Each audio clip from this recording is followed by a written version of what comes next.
Hi everyone, in today's video I'll show you guys how you can change your Changelly account password. Well, it's quite easy. First of all, open the account, make sure that you are logged in, and from here, in order to change your account, tap on your settings option right here, and then you can tap on your email address right here. After doing that, tap on change password option just like this, and then you'll have to now enter your current password. So after entering your current password, you can simply enter your new password.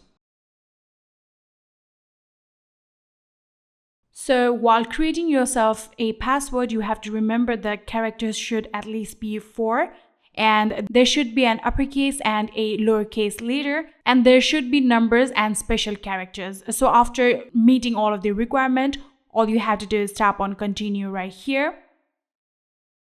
And here you can see our password has successfully been changed. And just like this, you can change your Changelly account password. I hope this video was helpful to you guys. If it was, please do not forget to hit that subscribe button and like our video. Thank you so much for watching. See you in the next.